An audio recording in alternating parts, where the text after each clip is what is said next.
É o que nós oramos e agradecemos a Ti, no poderoso nome do Senhor Jesus Cristo. Amém. Amém. Você pode aplaudir mais uma vez ao Senhor. Tome o seu assento, adorando aquele que vive e reina. Eu estou muito feliz de estar aqui ministrando a palavra do Senhor, sempre com muito temor. Agradeço a Deus pela vida do meu pastor, meu pai, que me deu essa oportunidade de estar ministrando aquilo que Deus falou comigo há algumas semanas. Queridos, esse mês, eu confesso para vocês que é um mês que quando eu estava com meu pai lendo aqui, esse projeto de vida, vendo o direcionamento, é o mês da presença, do fogo.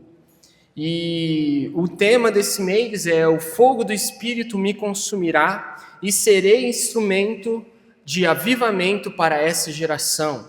E o texto base vai estar lá em Atos 1:8, que vai dizer: mas recebereis poder ao descer sobre vós, Espírito Santo, e sereis minhas testemunhas. Esse é o texto base desse mês, Mas eu queria fazer uma pergunta para vocês: quantos aqui querem ser cheios do Espírito Santo? Quantos querem ser impactados pela presença do Espírito Santo? Eu confesso que eu quero ser tomado cada dia mais pela presença do Espírito Santo, a presença de Deus. E eu confesso para vocês que no começo, quando eu estava com meu pai sentado, vendo os temas, vendo aquilo, aí eu li esse tema, mês da presença do fogo. Eu confesso que eu achei que seria um mês de charamanaia, ia virar mortal, ia ser um negócio louco. Eu pensei que seria isso, de verdade, gente. Você achou isso também, Curiche? Eu achei que seria um negócio sobrenatural e realmente tem sido, mas não como eu imaginei. E eu estava conversando com o pastor Curiche no começo do mês, ele ia pregar o primeiro domingo, e aí eu falando para ele, falando assim: nossa, Culiche, não faço ideia do que eu vou pregar. E ele falou assim: não, já tem a minha palavra, já vai ser assim, assim. Aí ele veio no domingo, ministrou aquela palavra poderosa sobre o triângulo do fogo. Eu achei sensacional. E aí ele ficava me mandando vídeo, olha esse, olha aquilo, e a gente conversando. E aí ele me mandou um vídeo, que eu vou ser sincero para vocês, de uma menina. Eu fiquei impactado com aquele vídeo. Eu falei assim: nossa, que poderoso, nunca tinha visto isso, nunca tinha ouvido falar sobre isso, Cristo. Não sei se você já tinha visto. Mas falando sobre o Pentecostes, que é o tema base desse mês que nós estamos vivendo, ele antecedeu ali o Pentecostes, em que o Espírito Santo desceu em Atos 2.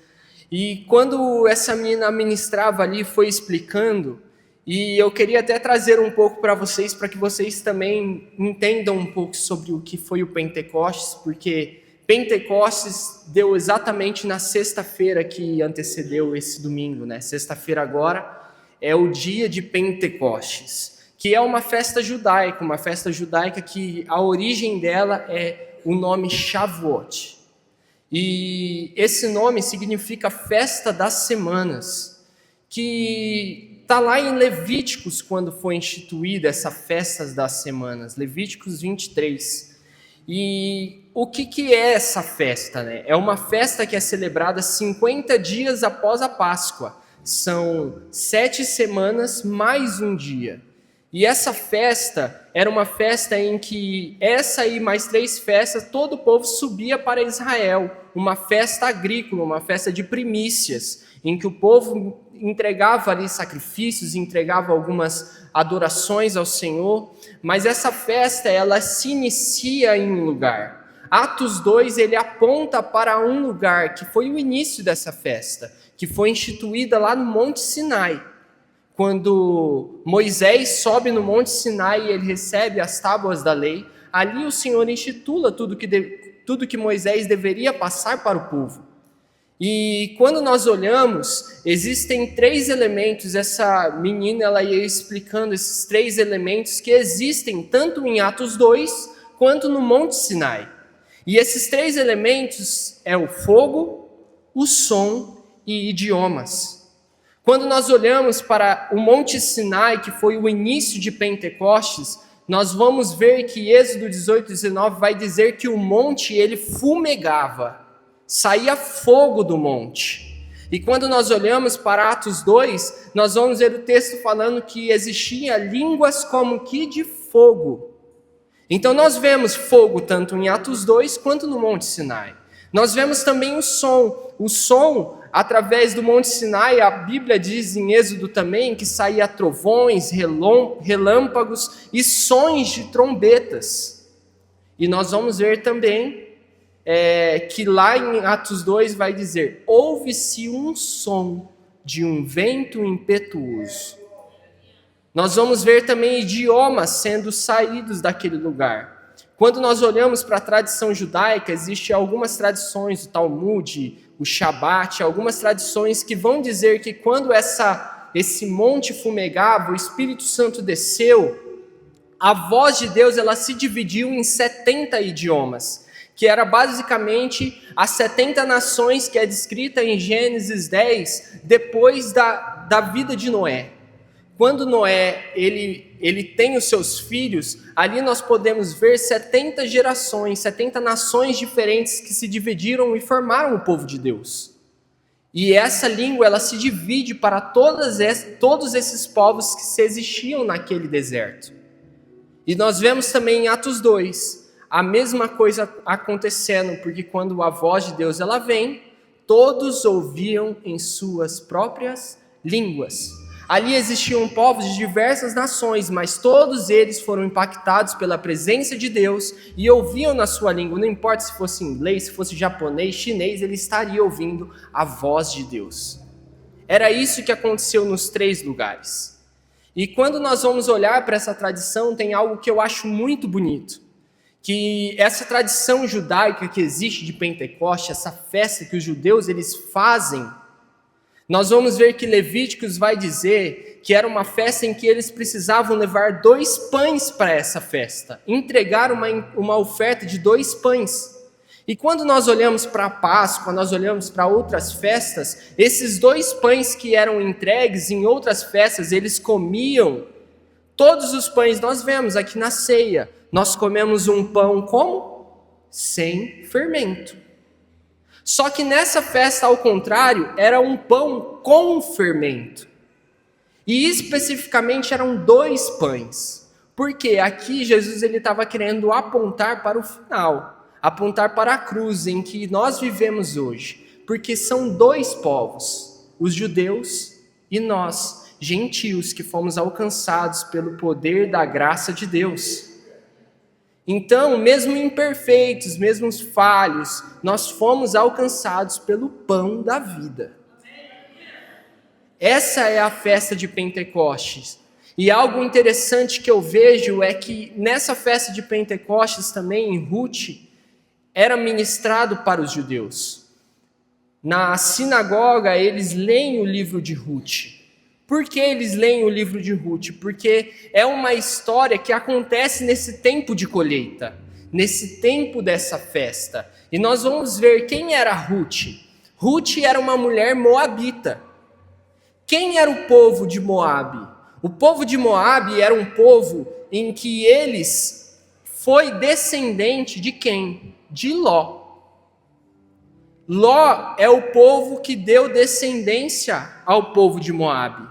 Um povo que era considerado totalmente fora daquilo que Deus queria para a nação de Israel.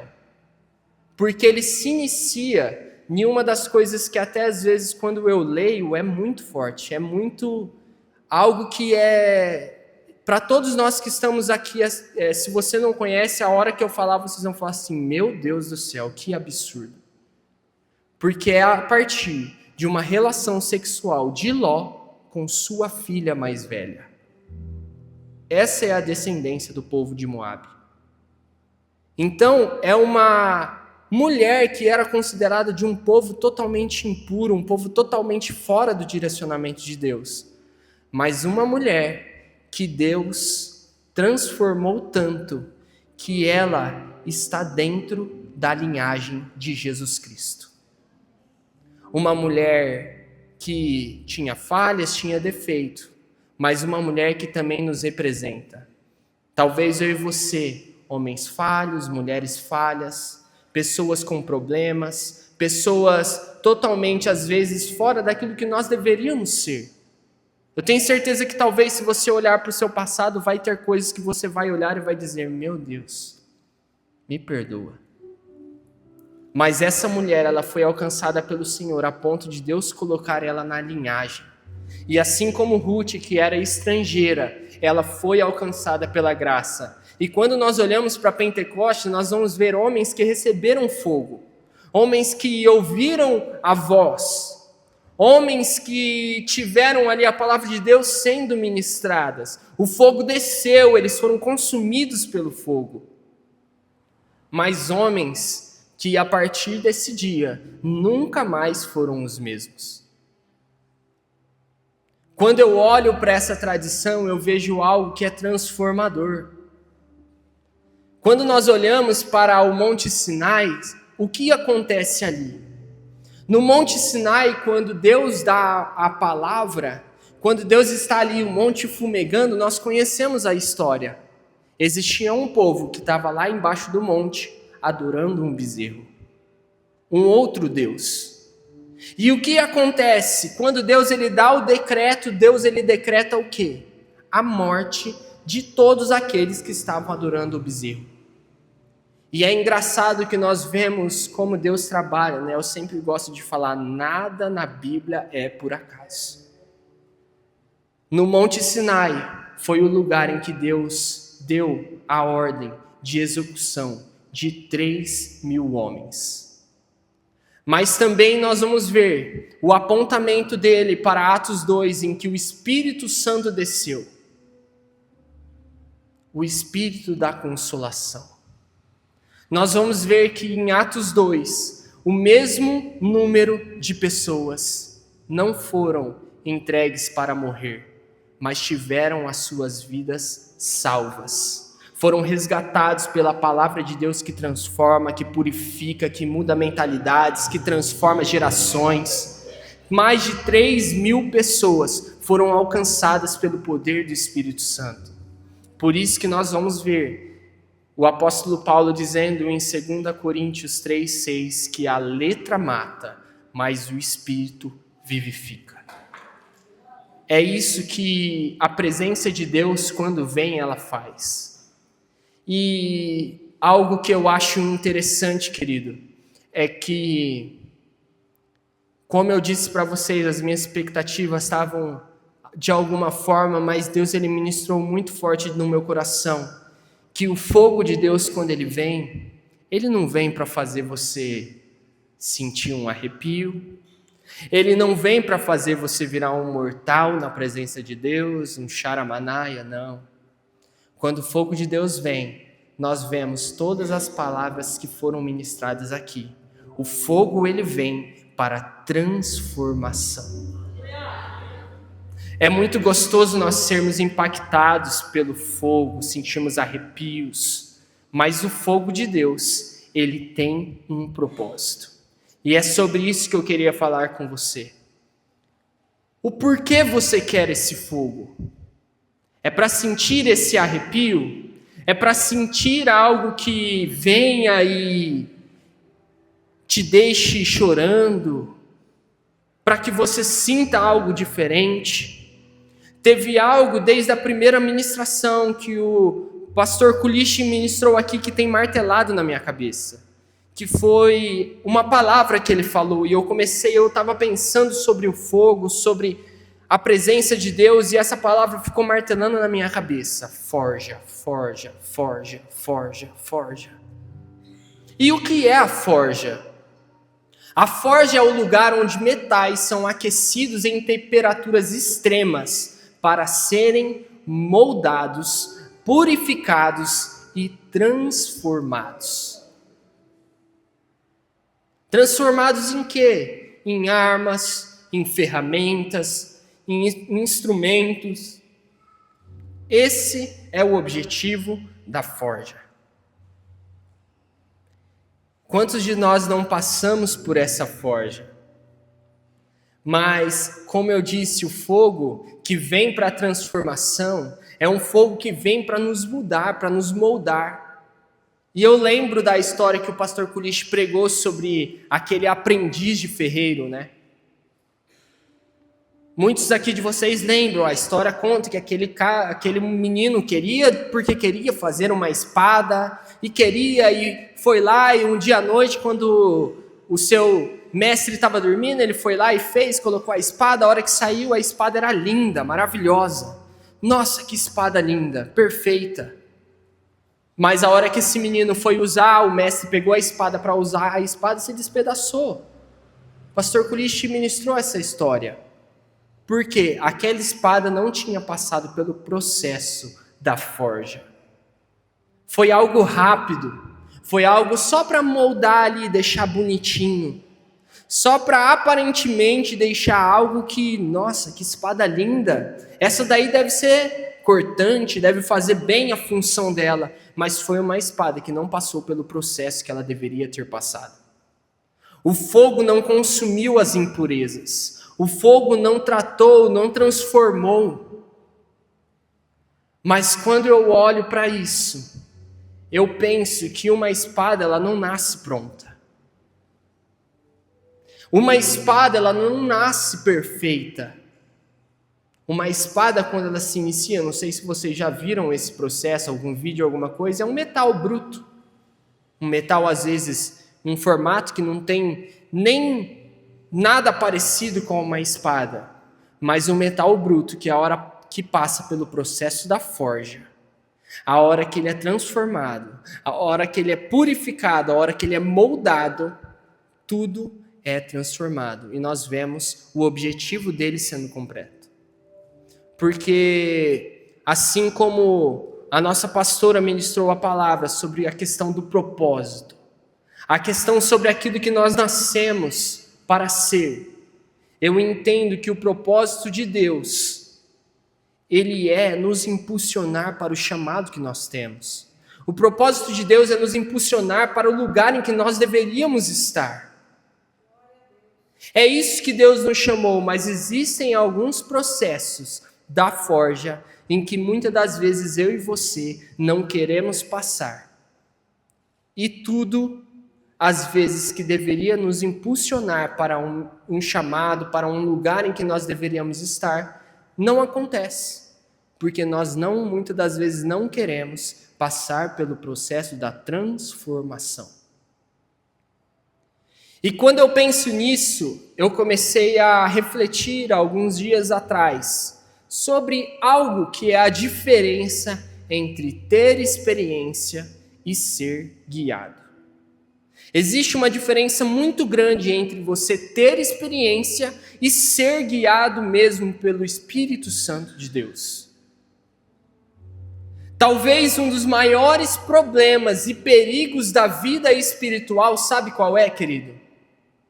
É que muitas das vezes nós podemos continuar operando no automático, mas sem a direção do Espírito Santo. Muitas das vezes eu posso subir nesse altar e ministrar uma palavra para vocês, porque eu construí uma boa oratória, às vezes consigo fazer um bom esboço de uma palavra, mas operando no automático e sem a presença de Deus. Porque quando o fogo desce, algo que não tem como nós negarmos, a presença, ela se instala dentro de nós. E eu estava refletindo sobre isso, e em um discipulado que eu tive com os meninos do Conexão, Deus ele me levou a pensar em um texto da Bíblia que se encontra em Juízes. Juízes 16. E ali a gente começou a conversar sobre algumas coisas, mas eu queria que você prestasse atenção.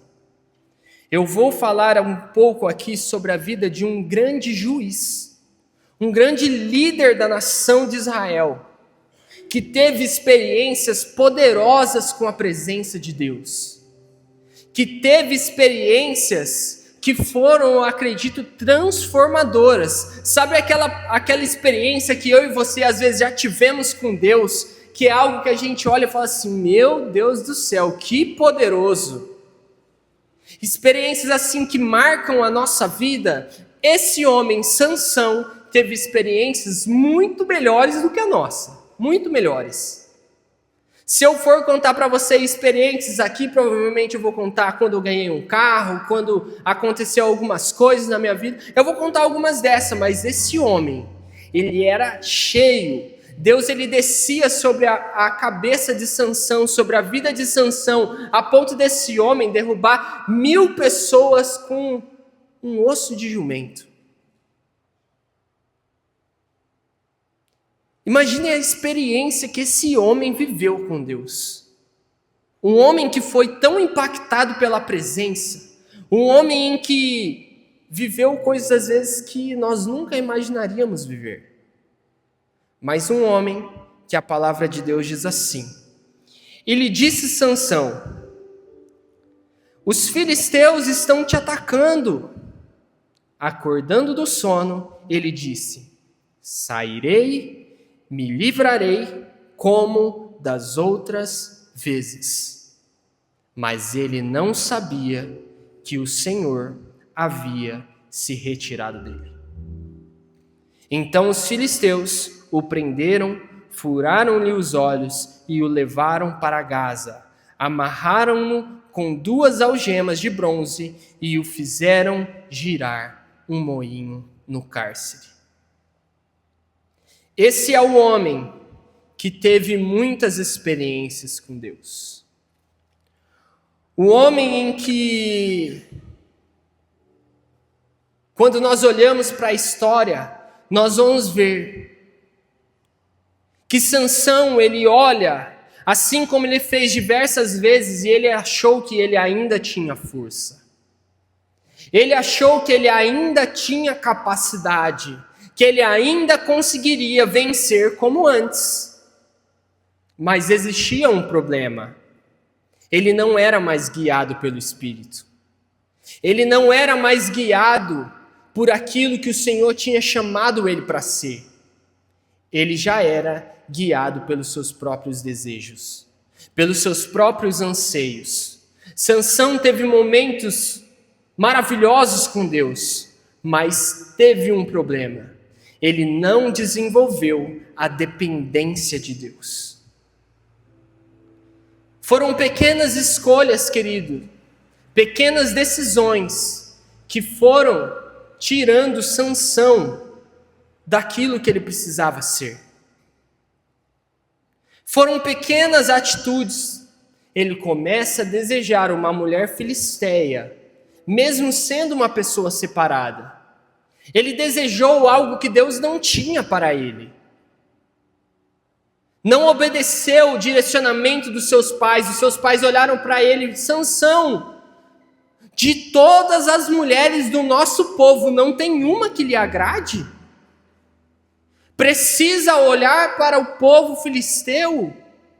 Seus pais estavam ali dando direcionamento para ele, Sansão, olhe, de todas as mulheres que existem no nosso reino, não tem uma que lhe agrade? Não, mas ele preferiu desobedecer o conselho do pai. Preferiu desobedecer do conselho de Deus. Deus, ele dá algumas regras para o nazireu. E uma delas é que ele não poderia tocar em nada que fosse morto. E Sansão, em um desejo de comer um mel silvestre, em um desejo de comer alguma coisa, ele toca no animal morto para tirar o mel para ele comer. Sansão, ele brincava com o pecado. E por que eu trago essa história para vocês? Porque não que muitas das vezes nós estamos ali sem a presença de Deus. Você não é uma pessoa de Deus, você não é um homem que serve a Deus, que escuta a palavra de Deus, não. Mas eu queria te mostrar que pequenas decisões, pequenas atitudes podem tirar você do caminho. pequenas escolhas, pequenas ações que nós fazemos quando nós somos guiados pelos nossos próprios desejos, pelos nossos próprios anseios, podem nos tirar do caminho. E por que eu falo de caminho? Eu não sei se você sabe, mas quando eu olho para os evangelhos, para Atos, o Senhor Jesus, ele ministrou algo aos discípulos. Nós vamos ver, o nosso pastor ministrou aqui que a partir do momento em que eles foram perseguidos lá em Jerusalém, eles começam a sair para os lugares para implantar novas igrejas. E é assim que nasce o cristianismo. É assim que nasce aquilo que nós chamamos de cristianismo. Só que quando eu olho para a palavra de Deus, sabe como era chamado esse cristianismo? De o caminho. Nós vamos ver a palavra de Deus dizendo, Jesus ele começa, e o porquê do o caminho? Porque Jesus ele dá a declaração, eu sou o caminho, a verdade e a vida. Ninguém vem ao Pai se não for por mim, diz o Senhor Jesus. E esse caminho, ele é falado pelas pessoas. Quando nós vamos ver o livro de Atos, nós vamos ver em diversas vezes as pessoas falando sobre, aquele povo do caminho. Falando mal do caminho. Existia um alvoroço acerca do caminho. Eles estão falando do povo de Deus que estavam pregando o evangelho, estavam pregando acerca do caminho. Esse caminho, ele existe e ele foi falado, não é no Novo Testamento não, ele é citado desde antigamente. Desde os livros do Antigo Testamento, nós vamos ver que lá em Isaías, uma das passagens que vai dizer: quando vós desviardes para a direita ou para a esquerda, os teus ouvidos ouvirão uma palavra atrás de ti dizendo, este é o caminho, ande nele.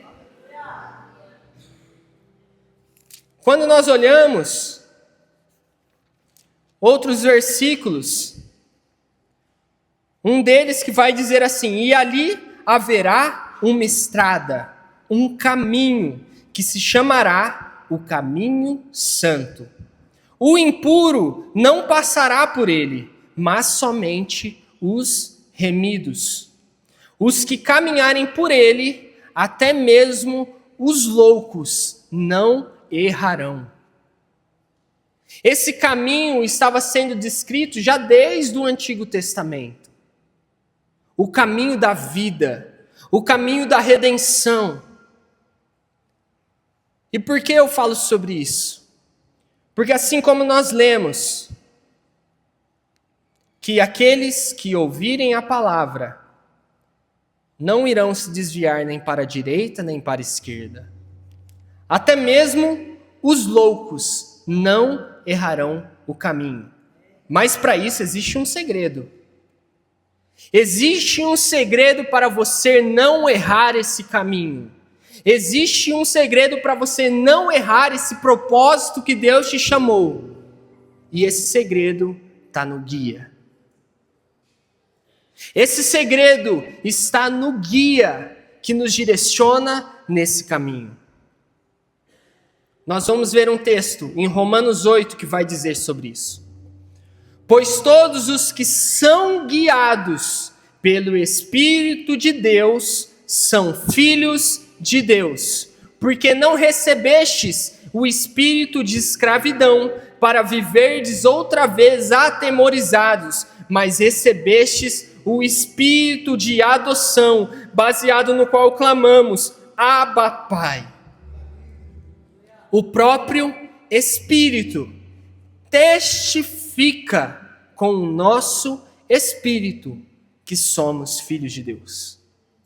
É esse guia, o Espírito Santo, essa presença que nós estamos falando esse mês, esse fogo que vem e nos consome, nos transforma, e nos dá a presença do Espírito Santo, que deve ser o nosso guia. Quando eu olho para esse texto, eu comecei a ver algumas palavras, e essa que fala, pois todos são guiados. Essa palavra guiados, no grego, é ago. E é muito interessante porque essa palavra ela não dá um direcionamento de apenas, essa é a direção. Não é guiado de você olhar para o pastor Kulish perguntar para mim, Luiz, onde fica a Igreja Assembleia de Deus? E eu olhar para o Kulish e falar assim, sabe onde fica, Kulish? Vai em frente ao Mercadão que você vai ver onde é a igreja. Não é esse guiado. O guiado que é descrito nesse texto está dizendo assim, conduzir, segurando com as mãos e levando até o destino final.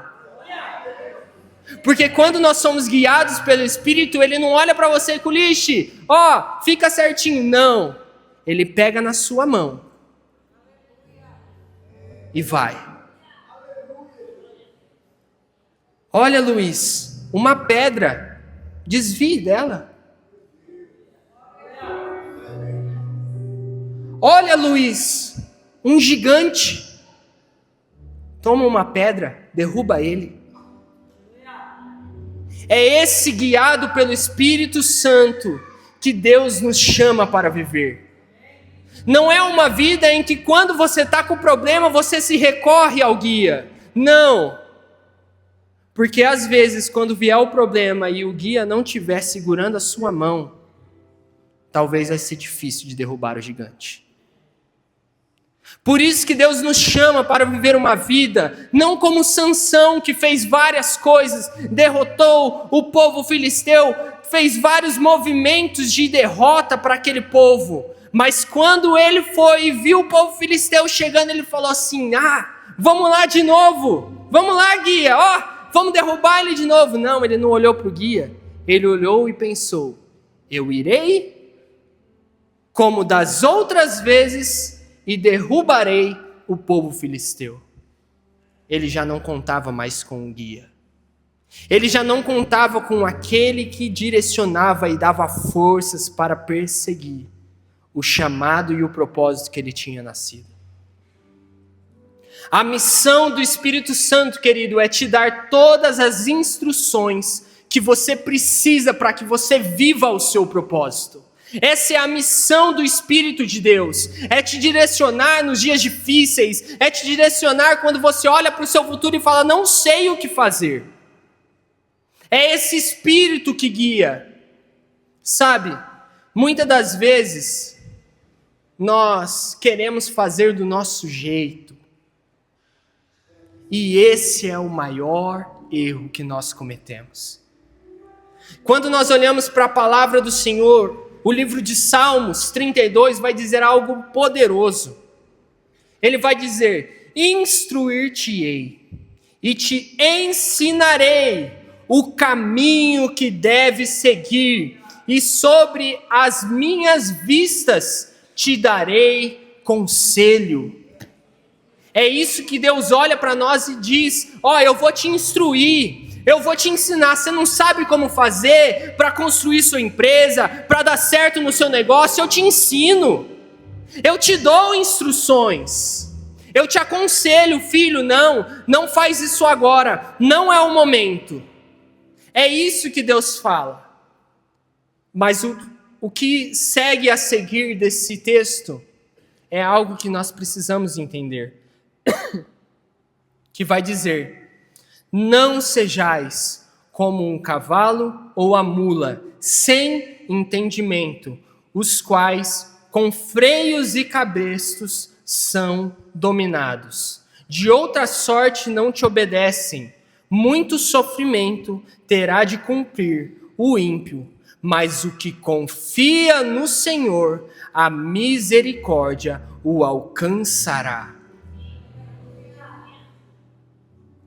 Algo que eu entendo com esse texto, querido, é que o Senhor ele está disponível para te instruir, para te ensinar, para te aconselhar. Mas Ele não é um Deus que usa cabresto. Ele não é um Deus que vai impor as suas vontades sobre nós. Cabe a nós querermos e entendermos que nós precisamos desse guia nesse caminho. Sabe por quê, querido? O Senhor, Ele diz que esse caminho, a porta é estreita. O caminho, ele não é fácil. Ele é estreito, ele é apertado. Mas Ele nos garante que estaria conosco, nos guiando, nos conduzindo, segurando pela mão até o destino final. E quando eu penso nisso, eu começo a pensar em como que eu escuto esse guia. Eu não sei vocês, mas muitas das vezes, antigamente, eu ouvia as pessoas, Deus me falou que eu deveria fazer aquilo.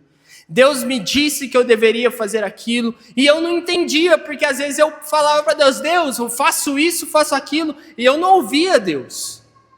Porque muitas das vezes nós mistificamos muito a voz de Deus. Querido, é mais simples do que nós pensamos. A voz de Deus, assim como nós lemos naquele texto de Romanos, vai dizer que o Espírito testifica no nosso espírito. É pelo Espírito que nós ouvimos o direcionamento de Deus.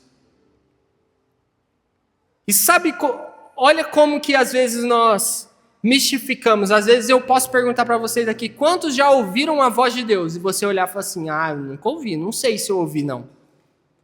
Pense comigo, por acaso alguma vez você já acordou de madrugada e você sentiu assim, nossa, eu podia orar agora. Aí eu pergunto para vocês, o que você acha que é isso? É a voz da sua cabeça? Sendo que a palavra de Deus diz que o coração do homem é enganoso. Se for depender de nós mesmos, ou o diabo colocar alguma coisa, você acha que o diabo vai querer te acordar 3 horas da manhã para você orar? O que você acha que é essa voz que está falando assim, ora, nossa, devia orar, meu filho, abre a Bíblia. Não é assim. É só você, às vezes, estar aqui, na sua casa, aí um olhar basta. Nossa, faz uns 10 dias que eu não abro a Bíblia. Você acha que esse sentimento no seu coração é o quê? É você? Ou é o Espírito testificando no seu espírito que você precisa abrir isso? Ou às vezes algo mais simples. Eu estou em casa com a minha linda e maravilhosa esposa, que me aguenta todos os dias, ela é uma santa. E aí eu tô lá e ela fala, porque a mulher fala assim, né? Fala ou não fala, Anderson? Não é assim? E nós não entendemos nada, né? Tá falando, tá galera, falando um monte, e aí, tô ocupado, me deixa em paz, não sei o que lá. Aí você sai. Aí no seu coração começa assim, nossa, eu fui grosso. Deixa eu voltar lá e pedir desculpa. Amor, me desculpa, fui grosso. Ou na maioria das vezes, eu tenho certeza, o sentimento vem, gente, vem. Putz, nossa, vai ficar bicuda agora. Vai ficar nervosa comigo. Eu devia ir lá pedir desculpa, né? Mas aí vem a briga. É o Senhor testificando o nosso espírito. Vai lá, pede desculpa. Mas não. Vou manter. Vai vir pedir alguma coisa para mim. Não é assim, querida? Em casa é assim, não sei se é assim aí. Mas você acha que é quem falando para você? Vai lá, pede desculpa. Que o love já vem, já dá uns beijinhos, e aí fica tudo certo. Olha Deus trabalhando no seu casamento e você não querendo ouvir. Não é assim, Val? É o Espírito. Sabe, às vezes nós colocamos esse guia para trabalhar só quando está difícil. Aí sabe o que acontece? Chega o dia difícil do guia nos direcionar e ele estava lá nas pequenas coisas querendo criar relacionamento. Ele estava nas pequenas coisas querendo ministrar no meu e no seu coração. Mas a gente foi fechando o nosso ouvido para o guia.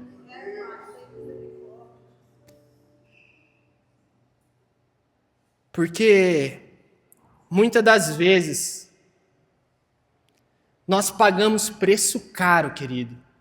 Nós pagamos um preço muito caro por não sermos guiados pelo Espírito. Aí sabe o que acontece? É muito fácil quando o dia mal, o problema vem, e aí nós olharmos e falarmos assim: ah não, é plano do Senhor. Ele está querendo me ensinar alguma coisa. Mas sabe o que é? Não é plano nenhum do Senhor. É você vivendo uma vida insensata, não sendo guiado pelo Espírito de Deus e colocando a culpa no plano de Deus, sendo que o plano de Deus é bom, agradável e perfeito.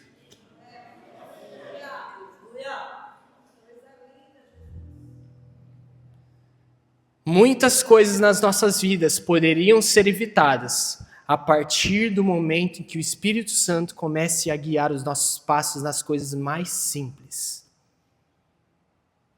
Não é à toa que nós vamos ver o texto de Lucas 16, em que nós colocamos muito para dízimo e oferta. Mas é para tudo. Quem é fiel no pouco, é fiel no muito. É no pouco, é nas pequenas coisas em que o Espírito Santo está querendo nos direcionar. Muitas das vezes o que está impedindo o mover de Deus na sua vida, querido, não é o diabo, é você.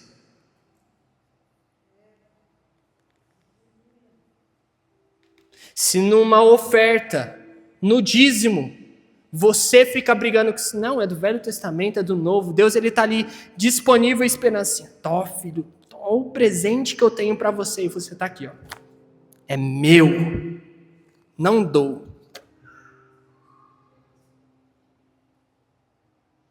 Ou Deus querendo falar com você para você trazer aquela pessoa do seu trabalho, mas aí a hora que essa pessoa precisa, você fica com vergonha de dizer quem Deus é, o que Ele fez na sua vida, o que Ele te transformou. Como Deus ele vai dar direção nova para a gente, se nas fáceis nós não obedecemos.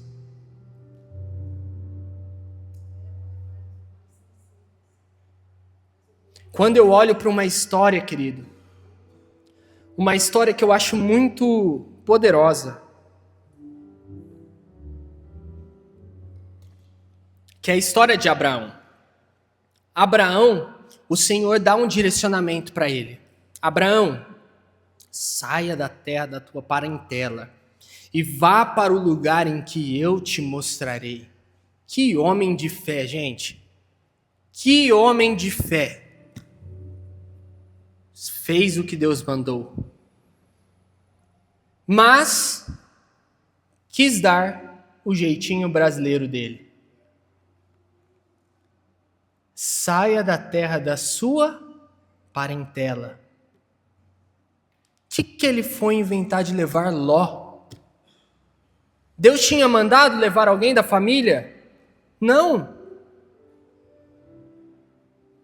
Querido, às vezes a benevolência que você está pensando que você está fazendo, a coisa boa, pode ser boa aos seus olhos. Mas se não for aquilo que Deus mandou você fazer, você vai pagar um preço muito caro por isso. Abraão, ele viveu um tempo inteiro indo de lugar em lugar sem Deus falar com ele. Sabe quando Deus volta a falar sobre aquilo que ele tinha para Abraão? Quando eles se separam. Vamos olhar para a vida de Paulo. Paulo, nós vamos ver que lá em Atos 16, se não me falha a memória, em Atos 16, Paulo tem um desejo no seu coração. Vou para a Ásia pregar o Evangelho. mas a diferença de um homem guiado pelo Espírito. Que vai dizer, em Atos 16, que guiado pelo Espírito, eles não foram para a Ásia. Querido, se você ler a Bíblia, você vai ver que o maior palco da pregação do Evangelho do apóstolo Paulo foi na Ásia. O maior. O lugar em que ele mais pregou a palavra de Deus foi na Ásia. Eu pergunto para vocês, você acha que esse desejo, esse anseio dentro do coração de Paulo, de ir para a Ásia, era algo bom ou não era? Era o maior palco que Deus ia usar ele, mas não era o momento. E graças a Deus por isso, porque se não fosse isso, talvez nós não teríamos o Evangelho aqui no Brasil. Porque por Paulo não ser permitido de ir para a Ásia, ele foi para a Macedônia. Então o Evangelho de Deus me alcançou e te alcançou. Eu pergunto para vocês, o que seria viver um relacionamento em que o outro não te escuta? Como seria você viver em um relacionamento em que quando você pede um conselho... Gente, eu tenho certeza que a gente já viveu isso, eu já fiz isso na verdade. Às vezes eu ia para o meu pai e falava assim, pai, vou fazer isso, vou fazer aquilo, não sei o que, ela vai dar certo. E meu pai olhava e falava assim, não faz isso, não vai ser bom. Mas eu não pedi conselho para ele, eu fui lá para informar. É diferente. É bom ou é ruim viver com um tipo de pessoa dessa? Que aí você vai viver um relacionamento, seu esposo ou sua mulher te pergunta, faço isso ou faço aquilo, mas você não está pedindo o conselho dele, você está informando só, vou fazer e pronto. É fácil viver em um relacionamento desse? E por que você faz isso com Deus?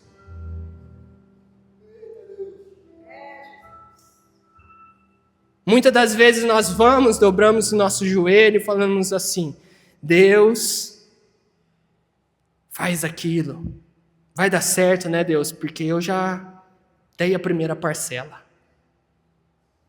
Mas você não orou antes pedindo para Deus, Deus, faço isso ou não faço? Deus, dou esse passo ou não dou? O guia lá está assim, ó, é para cá, mas você quer ir para lá? É escolha sua. É escolha, querido. Não culpe Deus pelos momentos ruins que você tem vivido. São frutos de escolhas ruins que você tomou. Se somos guiados pelo Espírito, vocês não fazem ideia do quanto essa palavra me deu da direita para a esquerda e me chutou. Eu estou falando de uma coisa em que Deus me bateu tanto. Tem me batido tanto essas semanas. Luiz, até quando você vai viver essa vida desse jeito? Ah, você acha que é uma coisa boa e você vai lá e mete a cara, porque eu tenho uma coisa que eu não considero um defeito, não tenho medo. Eu não tenho medo, eu meto as caras mesmo, faço e dá errado, a gente tenta de novo. Mas para quê? Isso que eu considero talvez algo bom em mim? Se Deus ele não quer que eu quebre a cara. Para que eu vou ficar metendo a cara na parede, sendo que Deus ele tem um direcionamento para me dar? Eu não preciso quebrar a cara na parede quando Ele tem um caminho certo para mim. Quando Ele tem um propósito certo para mim e para a sua vida, querido. Está na hora de nós ansiarmos não somente conhecê-lo, mas interagir com Ele. Viver uma vida de interação com o Espírito Santo. Viver uma vida em que o Espírito nos guia, momento após momento. Direcionamento após direcionamento. Pare de viver as suas escolhas e convicções. Viva o plano bom, agradável e perfeito de Deus. Eu te convido a ficar de pé.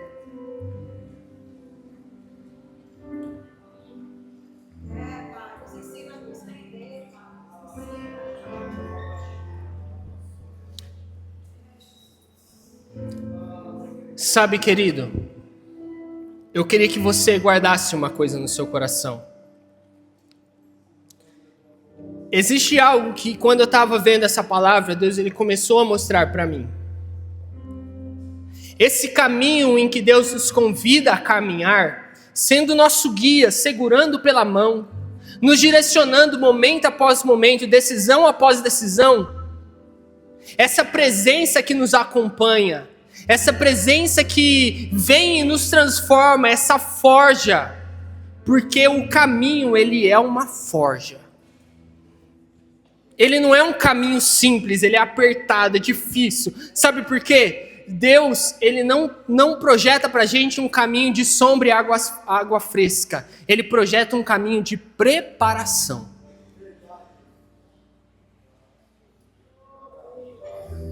Mas eu orando com Deus e falando com Deus, eu falei para ele algumas coisas. E talvez você já se sentiu. Você já se sentiu despreparado para esse caminho, olhando para você e falando assim: Deus, mas se for por mim eu não consigo. Não tem como.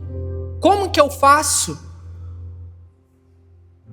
Mas uma coisa que eu aprendi com a palavra de Deus é que o caminho de Deus é um caminho de desafios mesmo. Deus, ele nunca prometeu que seria fácil. Vamos olhar para a Bíblia.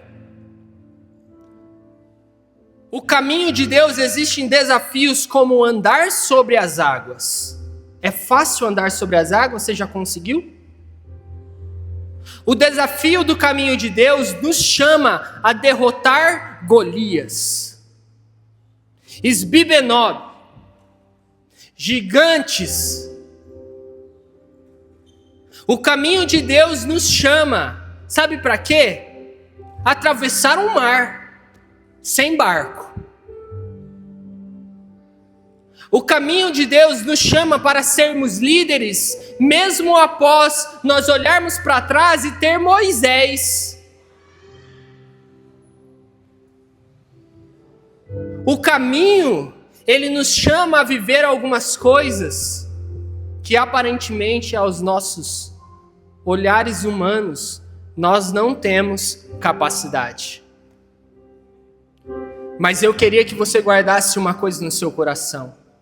O problema nunca foi e nunca será o tamanho do desafio.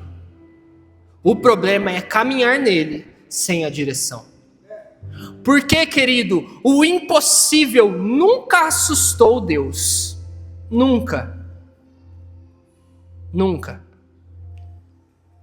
Seu problema nunca assustou a Deus. O perigo é viver esse problema sem a direção do Espírito. É nesse lugar em que nós cometemos os nossos maiores erros. E quando eu estava olhando para essa palavra, o Senhor, ele começou a ministrar algo no meu coração. Luiz, guarde essa palavra. Dependência.